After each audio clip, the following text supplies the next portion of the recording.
I'm Richard Porter. And I'm Jonny Smith. And this is Smith & Sniff, a podcast in which two friends talk about cars and this week answer your questions.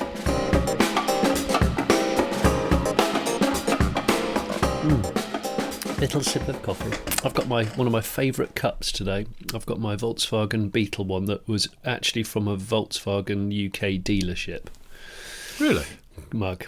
Yeah, my auntie got it for me for my birthday a couple of years ago, and it came in a box which had like an official Volkswagen hologram on it, and I phoned her to say thank you because she knows obviously I like Beetles, and I said, did you buy that from VW? And she went, yeah, I just went to the local dealer down the road, Silver Street Motors, and just walked around a bit and then saw that and thought, oh, you might like that because it's got an old blue Beetle on it. And I was like, that's lovely. Just going into a car dealership to buy a birthday present. Does anybody do that? I thought it was great. It's a good job she didn't go in and go, do you have any clothes? Any clothes that would suit? Because you never know what horrors. You might have ended up with VW trousers or something. Oh, imagine if they dug in the storeroom around the back and they went, well, we got some 90s Volkswagen Motorsport trousers. You know, they'd be like that really lemon yellow. we've got this VW tie-dye T-shirt, if you're interested. Oh, yeah. Or a global hypercolour T-shirt with a VW logo that appears when you get sweaty. Oh, that would be bad, wouldn't it? No, I know what I was going to say. When people, I've said this before, but people go on about sliding into the DMs. Yes, I've woken up this morning and I've gone, I know exactly what this should be about. It's not about Dr. Martens, which is what I first thought it was. It's slang for driving moccasins. Because people that have specific shoes for driving, and if you get, hear me out. And what they actually mean is they're sliding in their DMs, and what that means is just imagine for a second somebody like Tiff Nadell, and they've got specialist little dainty shoes on in order to heel and toe, etc. In fact, think rough Yellowbird 911 at the Nürburgring kind of thing, Nordschleife. Very kind of thin, wispy shoes, but of course they're classed as driving moccasins. So if you say to someone, it could be the new thing. If you just say, yeah, I'm sliding in my DMs, you're drifting in fairly bad shoes. And I think that could be a new thing. I'd like that to become a thing. Can we do that? You've gone very quiet. But you do, it's an existing expression, right? And it does already have a use. Yeah, but it's rubbish, and people use it in a sexual term, and that's just crap. It's just seedy. So let's just scrap it. I'm not convinced that your hijack efforts would get much traction because I think I don't want much traction because I'm sliding in my DMs. Okay. God. DMs equals driving moccasins. Because I have a bit of a problem with specialist driving shoes because they're very rarely that useful and very rarely stylish. Unless you're actual Lewis Hamilton or someone who's in Formula One or another formula where it is useful driving shoes. Or another formula. Yeah, well, yes. There's other formulas are available. Other formulae. Just some bloke going to a track day and you're wearing full-on driving shoes, you look like a prick, and it's not making your driving better. Let's just get that out of the way. I think the problem is you could if you're achieve the same effect by wearing a pair of Converse. That's what I'm saying. Yeah, I was going to say something wispy and thin. I've got a pair of thin sole, thin generally, quite tight fitting to the foot. Job done. Yeah. I'm with you. The problem is if you're average at best at driving and you turn up in some very, very specific DMs, I'm going to start referring to them as DMs. But not Doc Martens, because they'd be a really terrible driving shoe and a track day. Very clunky.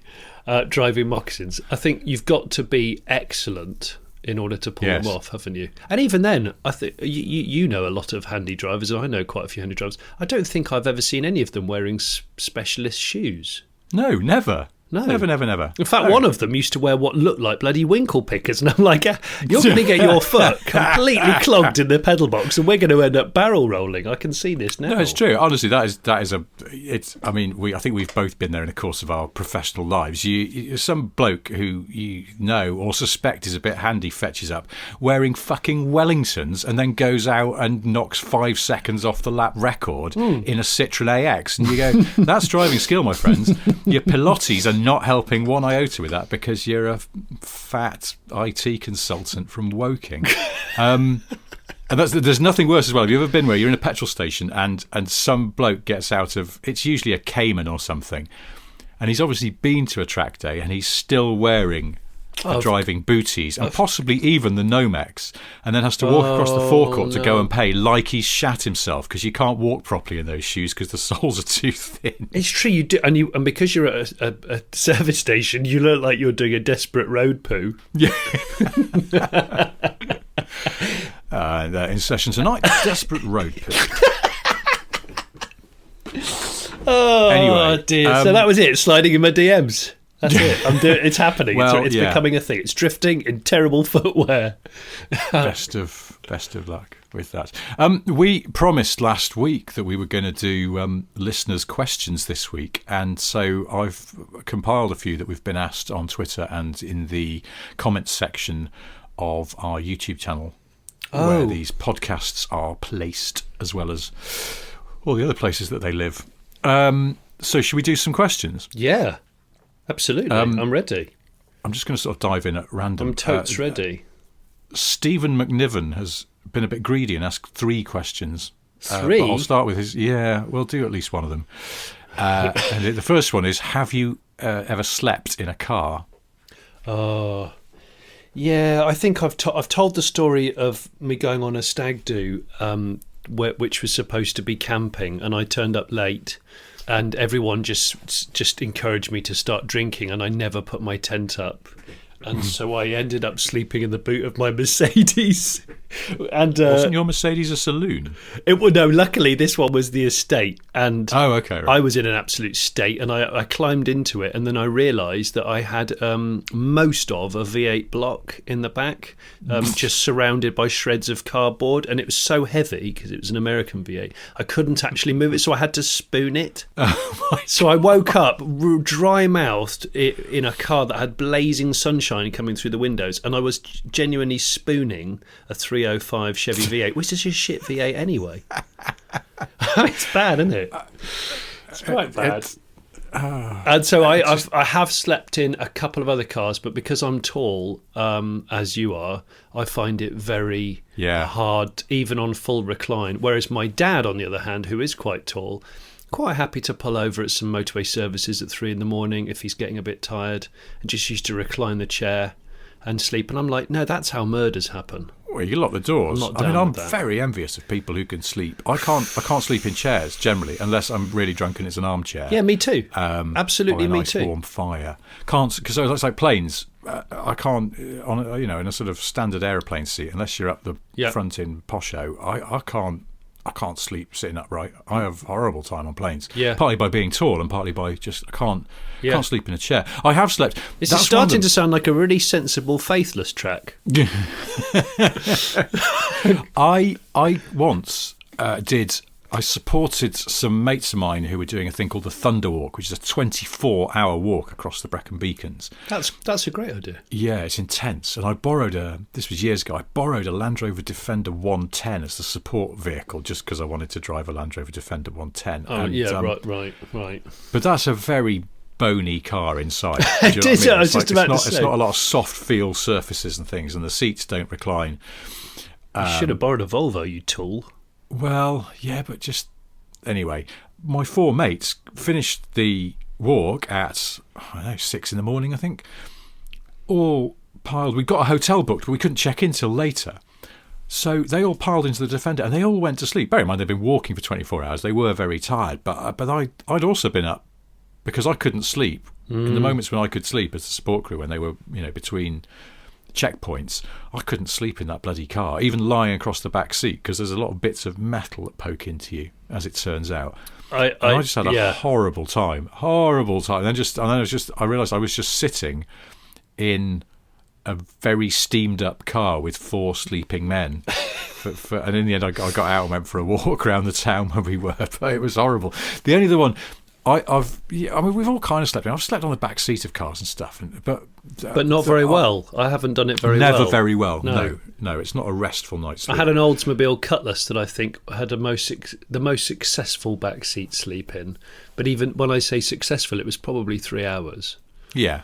But it was very, very butterscotch coloured and quilty. The trouble is, it's like falling asleep on your nan's sofa and they wake you up completely disorientated. The only thing that would put me off that is the thought that if your head was on the cushion of the back seat, the smells may be off-putting. There may be an odour that would be. Well, I mean, it would have been a 6-owner, 7-owner car. Who knows what went on?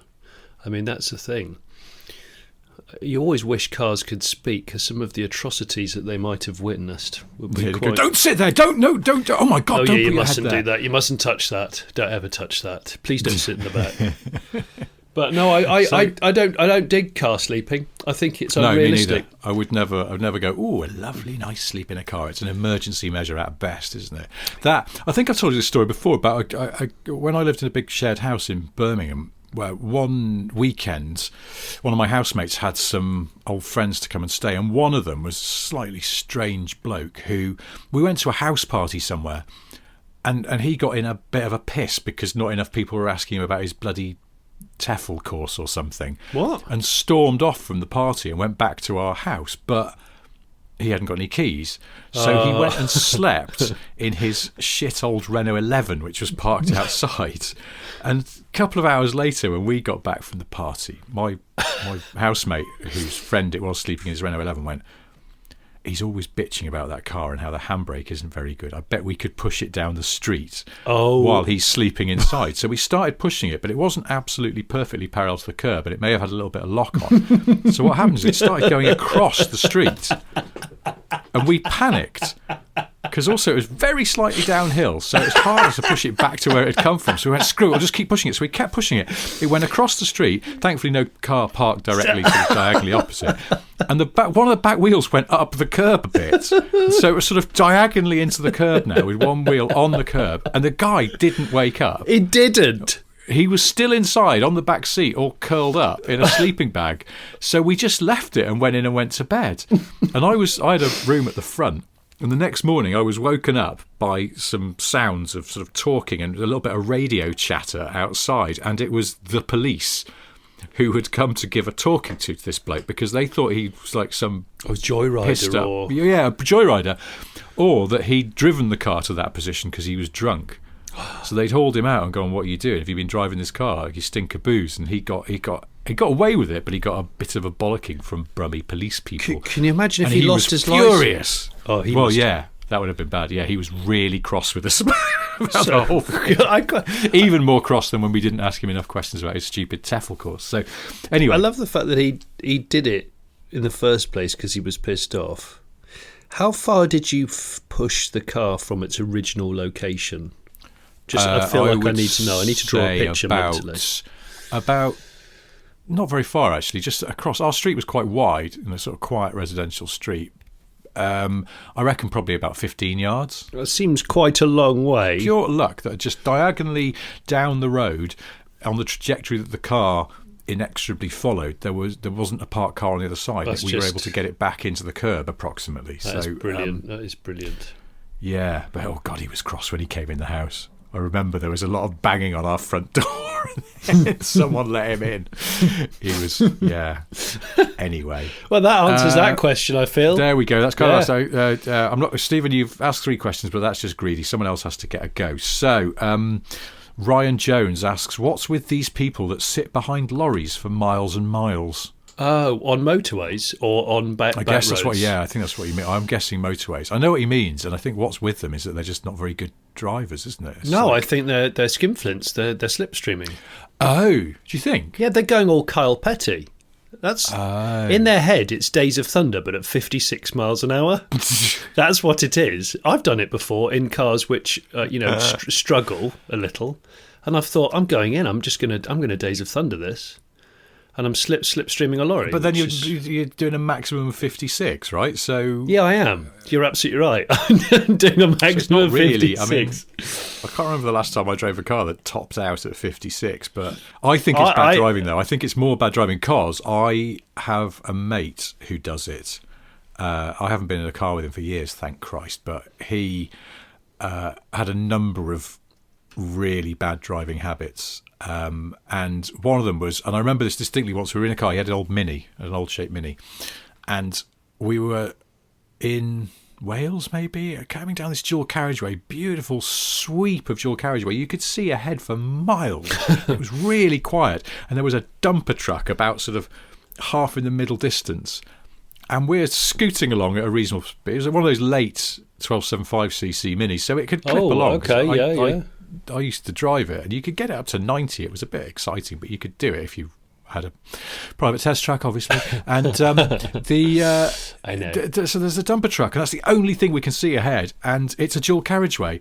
And we went zooming right up to it, and then my mate actually braked behind it.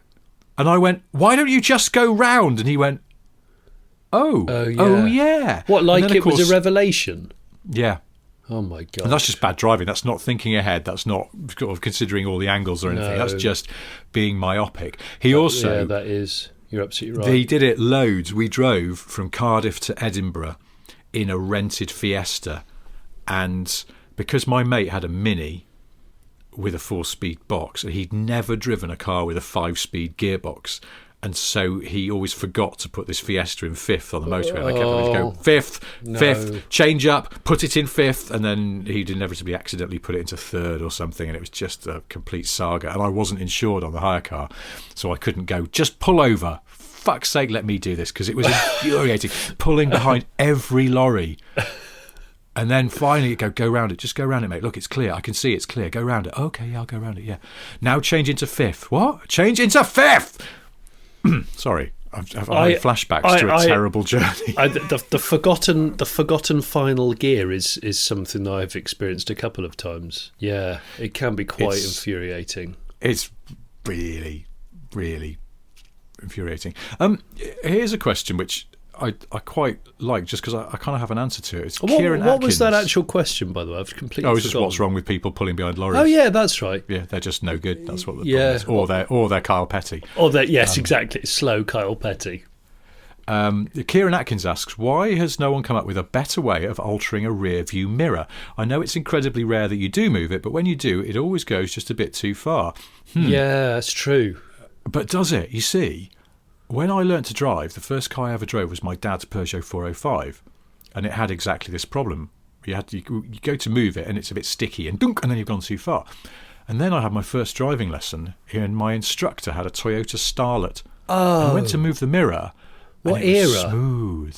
So this was early 90s, and it was quite new. So okay, so it was a 90s one of those.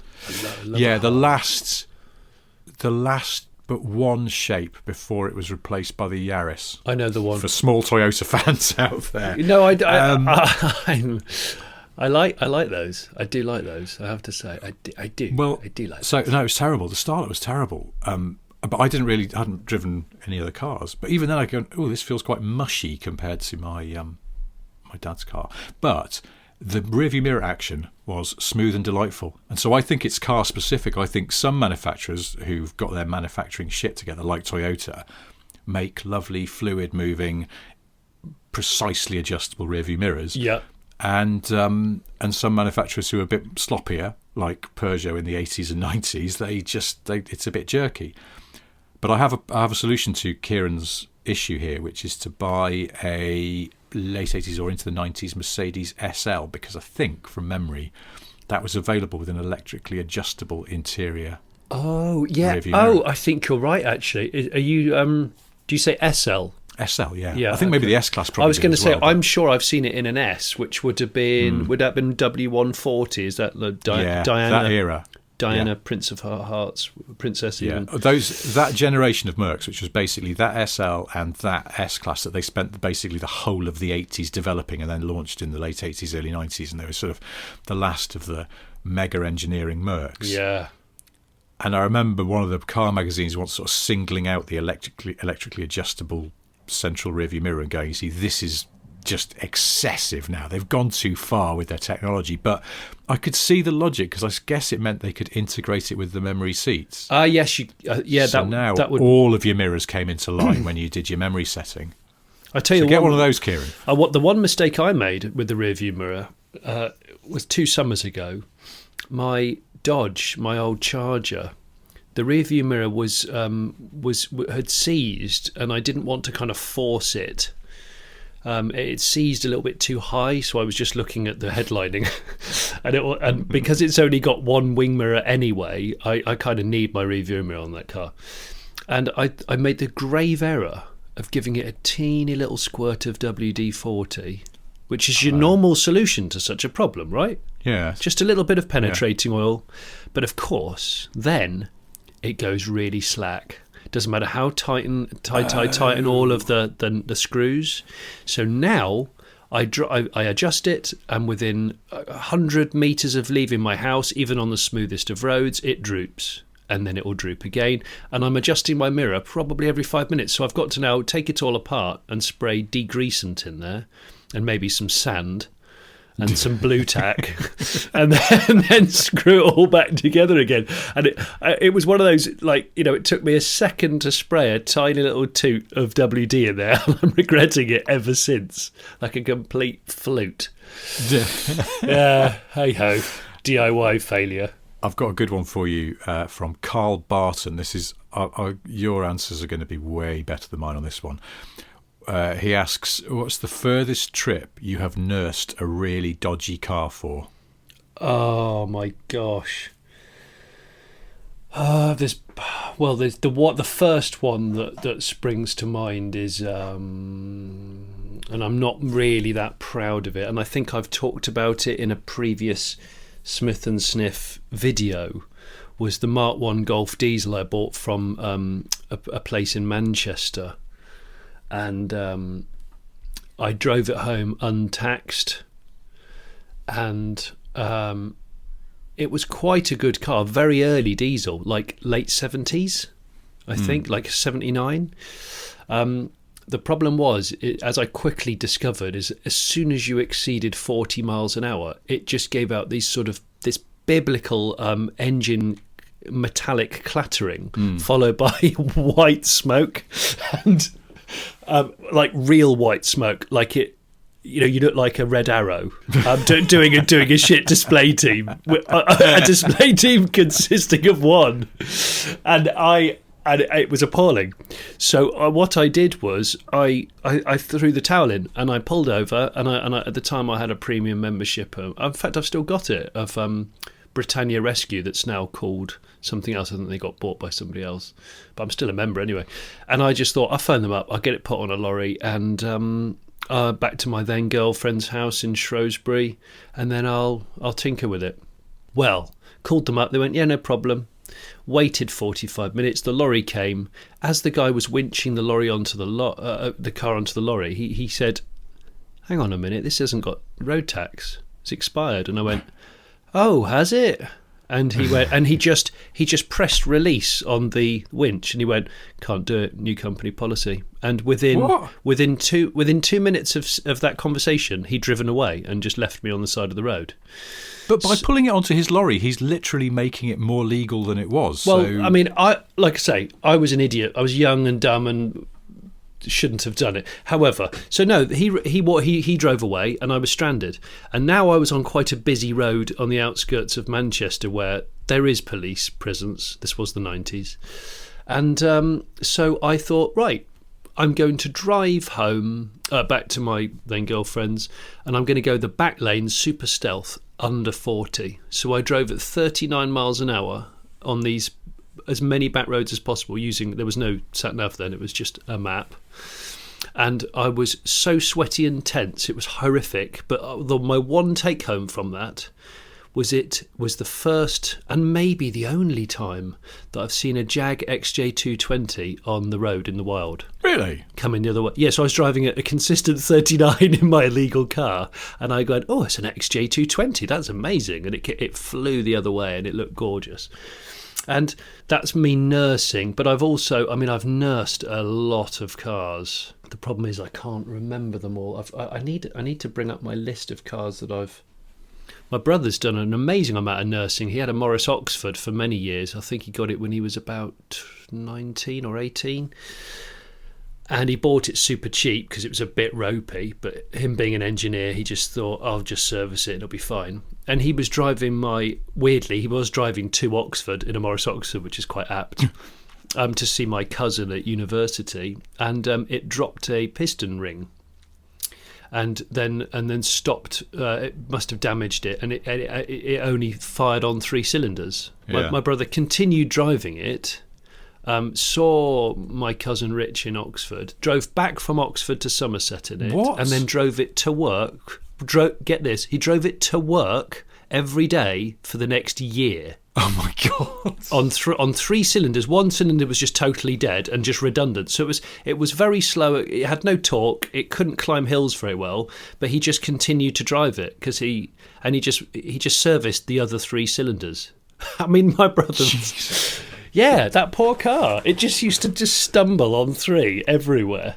I have no particular affection for the Morris Oxford, and yet I find myself feeling really sorry for that car. That's like car abuse. I mean, it should be a number you can ring. Yeah, it is. It is a bit like that. You're absolutely right. It's sort of RSPCA territory for vehicles. Yeah. So I suppose those are my 2 that I remember. I'll probably remember a couple of others in a few months, but we can always put them onto another podcast. I've just remembered something while you were saying about seeing that XG220. I don't know what it reminded me. This wasn't a question, but we were talking the other week about finding surprising cars in arduous locations. Yes.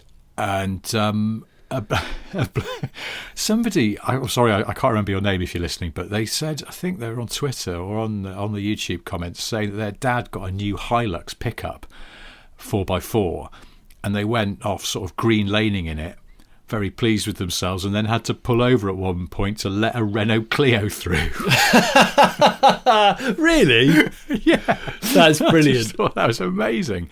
And there's also that is classic. That's almost Alps behaviour. There's a guy called Nir Khan on Twitter who I don't know if you follow on there. He's a car designer, and he said that his dad once convinced border authorities, I think somewhere in maybe South Africa, somewhere there, to let him continue on a very tough road in an old shape Fiat 500.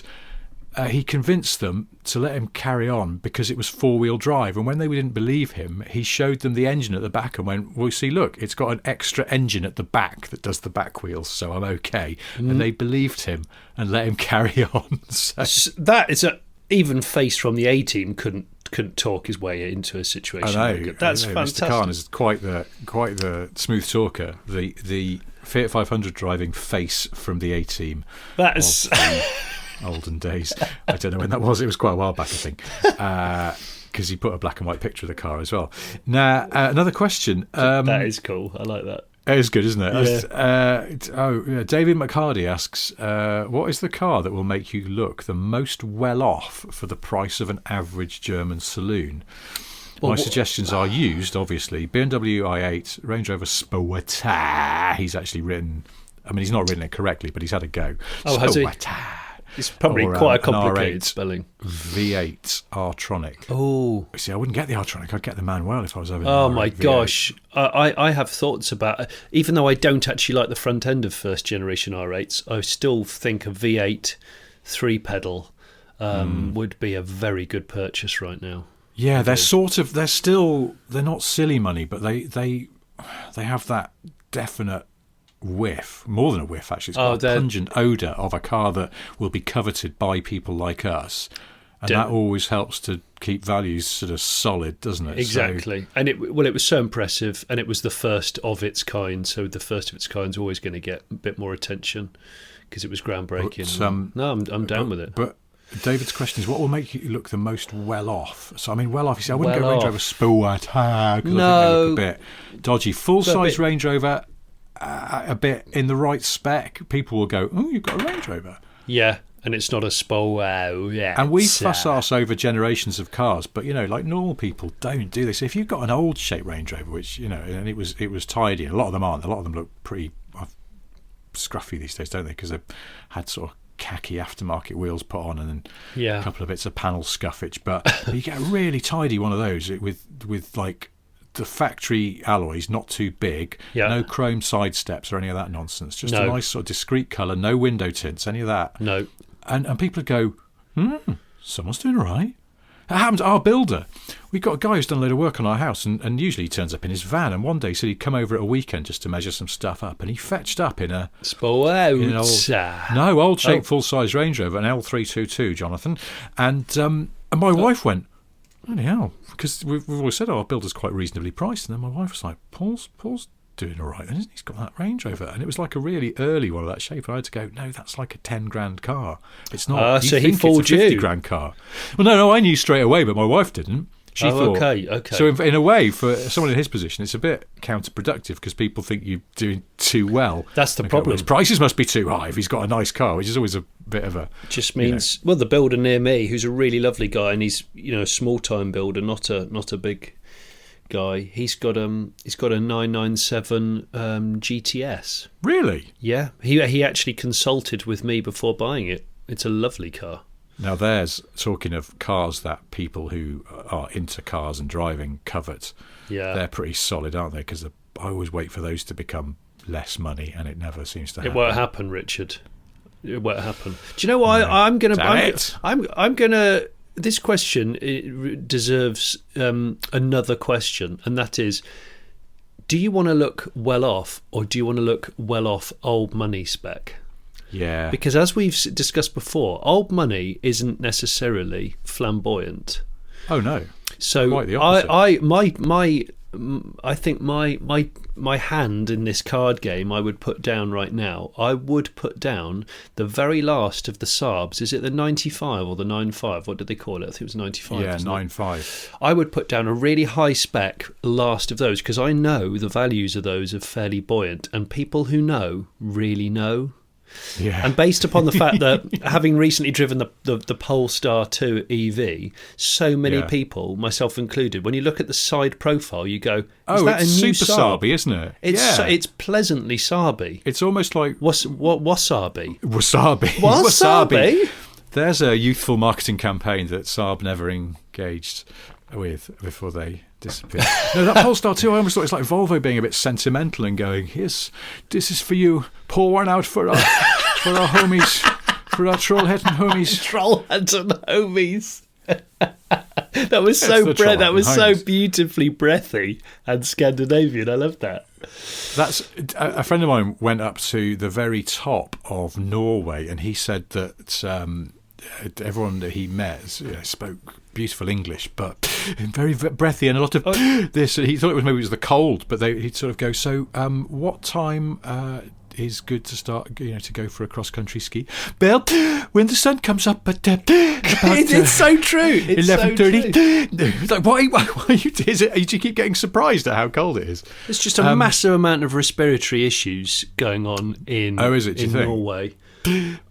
No, I don't actually know. I think it's just to do with the way that their language is delivered. It's part of the It's part of the linguistics, I think. But I might... just to go back to David's question, he's mentioned the BMW i8, which I think is a good shout because they depreciate like a mother. But they won't. They won't do for long though. I really. Would you have one? Is my question. Would you have an i8? Yeah, I would have an i8.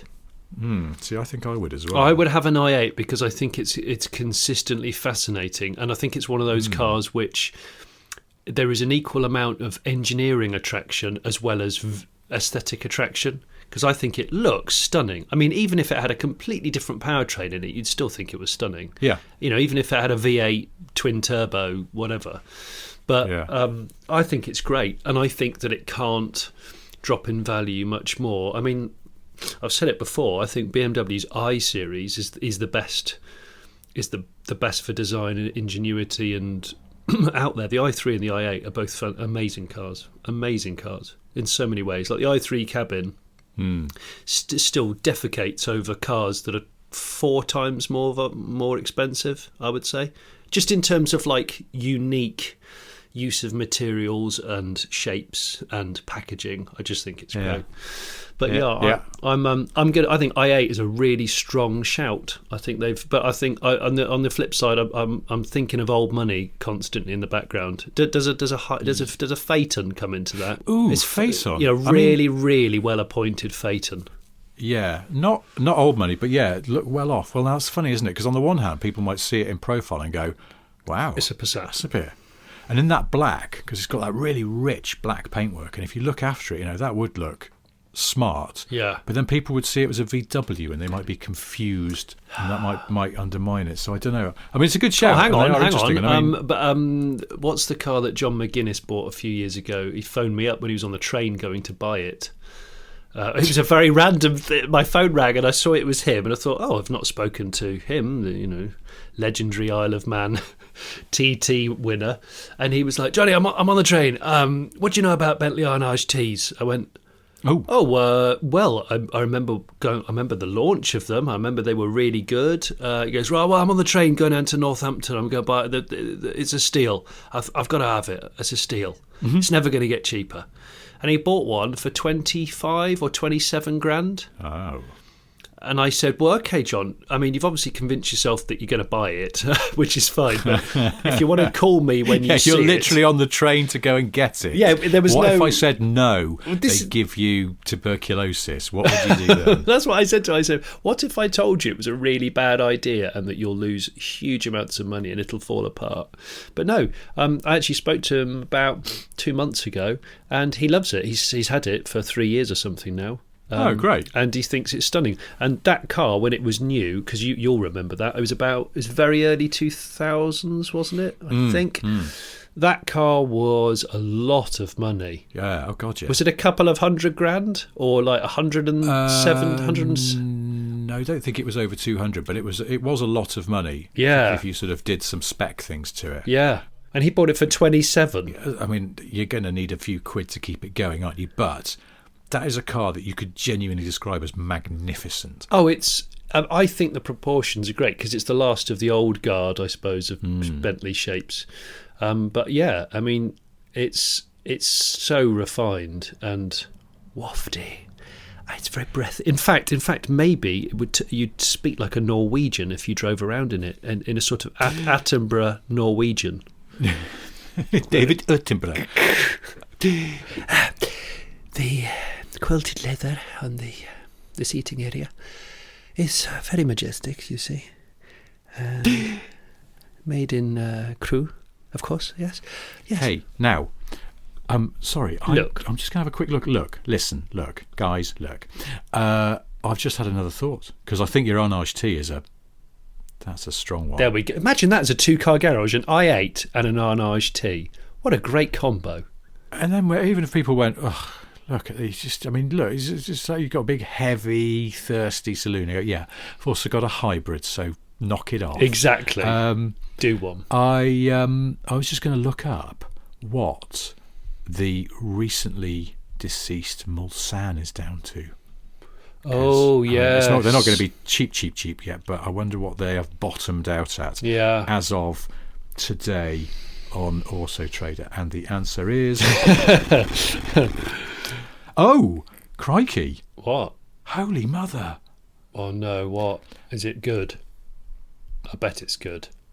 Bentley Mulsanne. This is the cheapest advert on Auto Trader. Yeah. As we speak. I'm going to say 80 or 90. Oh, Johnny. 46,989. 46 sub 50 grand from Mulsanne. Yeah. I can't believe that. 82,000 miles. Hang on, they're 200 grand, aren't they? Oh, no, they were. Yeah. They were pricey. I once went to the Bentley factory, and I'd always been a bit like, I kind of like the Mulsanne, but I don't know, it never quite, Well, it's got funny eyes. Yeah, funny eyes. Always looks like it's sort of cocking its arse in the air a little bit, for some reason. Oh, because the bum looks a little high. Yeah. Yeah. And then I saw how it's built, and specifically how there's a weld on the rear pillar. Well, there's a join, and they braze the mother flipping life out of it. Yeah. And it's hours of hand finishing. And that was the precise moment when I went, I want one of these. Look at the work that's going into it. It's beautiful. This one is it's black, and it looks, I've got to be honest, it looks mega. And it's got a black leather interior, which is quite nice and understated. Nothing too silly and flashy. Like, it's not got bright orange seats or something. Oh my! You're going to buy. You're going to go and frigging buy it, aren't you? Bloody hell! I mean, sub 50,000. No, but yeah. I mean, crikey! What's the downside here? Well, I mean, obviously it's going to be ruinous. Well, living with a Bentley is the downside in that everything is going to cost a lot of money. I mean, didn't Chris Monkey Harris have one of these? Maybe he still has. I was just about to say that to you. I think he still got it because he had a Rolls Phantom for some reason, and I didn't get all the details, but I get the impression that it was a bit of a liability. Didn't it have something like a fuel pump needed doing, and it was like £12,000? Yeah. Yeah, Right. so we just put a J2Z in it, and that was that. I've just messaged TV's Chris Harris and asked him if he's still got his Mulsanne. We're just doing like live. Oh, this is so interactive. Isn't it? I'm looking up Auto Trader, I'm messaging Harris. Throw another question in the pot and stir. Yeah, okay, we'll come back to that. But yeah, I think we've got, so David McCarty, what's the car that will make you look the most well off for a price of an average German saloon? German saloons can cost just under 47 grand, and for that money you could have a Bentley Mulsanne. You really could. So yeah, question answered. You'd have to drive it wearing a top hat. Right. Blaymeister asks, how about going down the rabbit hole of unidentifiable rattles and noises in cars? I feel that's a rich Oh my gosh, my dad had a classic one of the when I bought him and my mum a Volvo T5, not long after I started working on the TV. This makes me sound like I was really wealthy. Trust me, it wasn't. So it was 2006. My mum and dad needed a new car. I bought them a second-hand, was it mid-90s, 1995, I think, Volvo T5 Auto, because they wanted an auto. They'd never owned a Volvo, but I know they liked them. So I found a pretty good condition one. And went and fetched it. Silver, black leather, lots of toys. Fastest car, first turbo car my dad had ever owned and loved it. My mum loved the heated seats and all that jizzle. But as I was driving it home, I noticed I drove it down to them in Somerset, which is a couple 100 miles. I noticed when I braked, sometimes I could hear like a clack, like a plastic clack. So that's a very odd. So I looked at when I got to mum and dad's and presented it to them with its fresh MOT and discs and pads.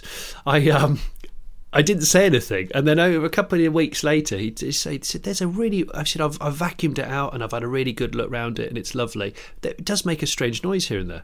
Okay, fast forward about 2 years, it's still doing it, even though my dad's like taking the seats out of the car and all sorts, because my dad does that.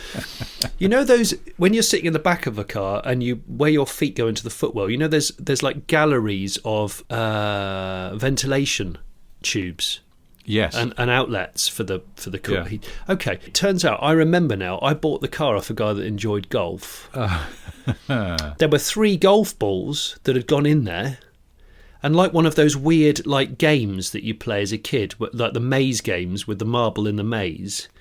They'd gone into this gallery of heater outlets and never come out. So when you went round a certain corner or put the brakes on, 3 golf balls just randomly clacked together or clacked left or clacked right.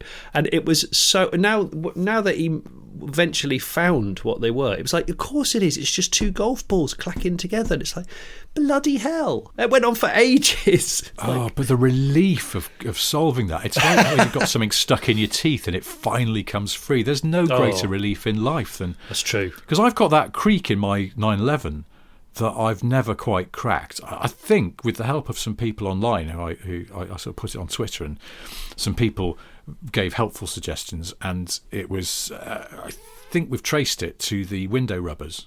You know, they just get a bit old. What, and the dry? grass is just slightly dry. So I've moistened them. Yeah. And that's helped, but it hasn't eradicated it. And The trouble with rattles, there's two things with rattles and squeaks and things, is that first of all, as a very wise man once said to me, they throw their voice. So you think it's coming from somewhere, and it's not. Like a ventriloquist. It's a different part of the car. Yeah, exactly. It's like, what? Who did it? And also, once you tune into them, you can never tune out again. No. And that's the really bad bit. Yeah. It just drives you to distraction. I tell you, that is actually the downside to an electric car. I found when I had my Chevy Volt, it had a very, very slight suspension creak when you had it on a lock one direction. I can't remember which direction. But needless to say, in hot weather, it was much worse because everything was hotter and drier. Couldn't ever really find it. Jacked the car up, got other people to drive it with me out the window, took it to the dealer. Hot weather rather than cold weather? Yeah. I just think things get a bit brittle and clickety when it's cold. Yeah, it was only in hot weather, and when we had a terrifically hot summer, it just did. And because of course you're driving it a lot of the time with no engine sound, it was very annoying. I remember someone telling me that when they did the Nissan Leaf originally, they ended up putting a load of sound deadening. You know those sound deadening mats that they stick inside panels under the bonnets in cars? Yes. Yeah, and it's got those, I think, behind the dash and in the doors. Like, it's got quite a lot of extra sound deadening stuff that an internal combustion car wouldn't have. Precisely because without engine noise, suddenly all these potential sort of just hollow rattles and drums and things are thrown into relief. Same reason why the original Leaf, they were going to use the generic wiper motor that's on all other Nissans, and they realised it was, without internal combustion to mask it, it was too noisy. So the Leaf has a bespoke wiper motor. True fact. That is lovely attention to detail. I'm trying to think. Good, I've had lots of annoying rattles and stuff, and things on various cars I've owned. But yeah, sometimes the joy is in the diagnosis. I when I had my 80s Audi coupe, it used to periodically leak water into the boot. You know, it's got one of those stubby, because it's a coupe, it's like a stubby little it's a stubby boot, faux hatch. It's a faux hatch, and it's actually quite a big boot, but the aperture's on the narrow side. So I got so pissed off with this, I waited till it was really dry weather, had already taken out the boot carpets, so it was just bare steel. And I drove round to my mate Tim's at Roadhouse, and I said, Tim, this is going to be weird, but get a watering can. I'm shut me in my own car boot, and I've got 2 mag lights, one in my mouth and one in my hand, and pour water all over the back of the car. And we did, and we found exactly where it was, and it was very satisfying, because although I was shut in the boot of my car and it was a little bit creepy, I actually solved the problem once and for all, because in winter, getting a damp car, a sort of sweaty, steamy car, pisses me off no end. And I found, and the other thing is, these solutions, they're always time-consuming, but ultimately cheap in terms of parts, I think. Because it Can is I just stop you there? What? Because news just in. What? From TV's Chris Harris. Has he still got his Mulsanne? Yeah. No. The answer is no. Sold it. He says he can't bring himself to recall the numbers, which... what, as in losses? As in, I guess, probably the amount he sold it for versus what he paid for it. However, I've just asked him, was it ruinous to run? He says nope. He says that it was tough. And I said, well, there's one for 47 grand on Auto Trader. And he went, I think at that money you'll be fine. I don't. TV's Chris Harris is starting to sound like TV's Quentin Wilson with those sorts of words. You'll be fine. 50,000, you'll be fine. Safe territory. See, that's the kind of text that's not helpful in a way, isn't it? If you've gone, yes, I actually had to sell a kidney. You go, well, that's cured me of that affliction. Don't want a Mulsanne anymore. You're going to be really honest now and just text Chris back and go, thanks, Chris, but actually that wasn't that helpful, and then leave it. I might continue this conversation when we've finished recording, and next week we can talk about my new Mulsanne. Right. Anyway, we should wrap this up in a minute. I just wanted to mention this one. It's not even a question, really, but I just thought this is so up your street. It's from someone whose username is Angie or Angie 733. Concept to explore, they say. Magnum PDI. A particularly scrupulous individual who works at a Vauxhall garage in the 80s. Magnum PDI. Magnum PDI. I thought that was fantastic. That is brilliant. And is it Vauxhall because there was a Vauxhall Magnum, wasn't there? Oh, I hadn't even thought about that. Yeah. Oh, God, this is he's thought about this. He's really thought about it. What was it? than Was it a hot Viva? Was it a super hot Viva? Basically, yeah. Yeah, with a 2.3. Oh, that's great, Magnum.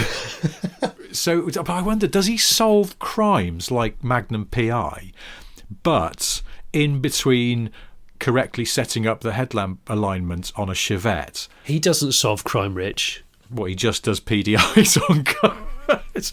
It's a very different series. I know exactly what he does.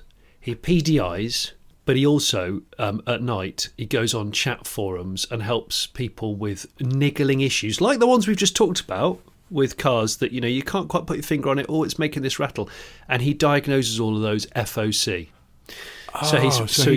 He's a do-gooder. Like Magnum PI, he kind of makes problems go away. Yes. But just very specific car. He's the guy who would get rid of the rattles and the squeaks. He's the guy that would get rid of the rattles. As far as we know, he's not really a private investigator.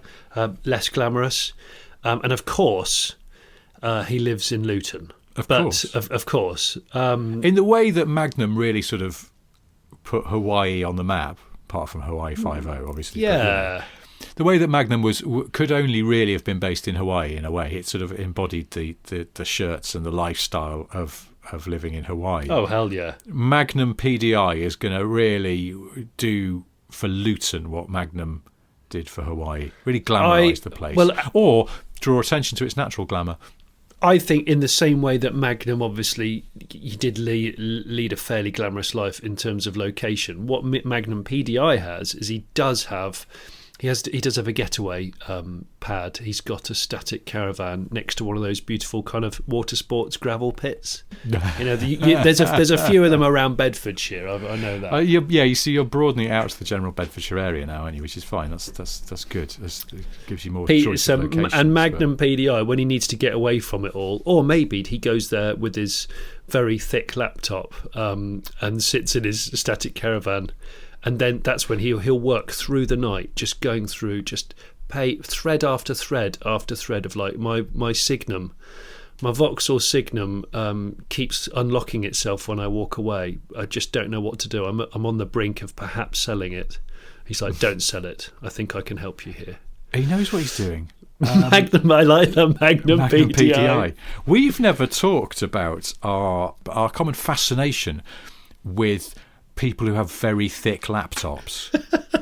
I can't remember whether we talked about it on a video before or what, but I remember you bringing it up when we were sitting eating crisps in a services or something, and I couldn't stop laughing. In fact, I think there might have been a guy at the services sitting in his car. You only ever see them in motorway service areas and occasionally on trains, but mainly motorway service areas. I guarantee anyone listening to this, go to a motorway service area. I know things are a bit different at the moment, but as we return to some kind of normality, hopefully, go to a motorway service area. I guarantee there will always be someone, it's usually a man, on an incredibly thick laptop, like an oversized laptop. And you go, mate, they can make them so thin it could fit in an A4 envelope now. What are you doing? Yeah. Oh, this is like the Antichrist of MacBook Air. Yes. This is like, in fact, can you listen to this?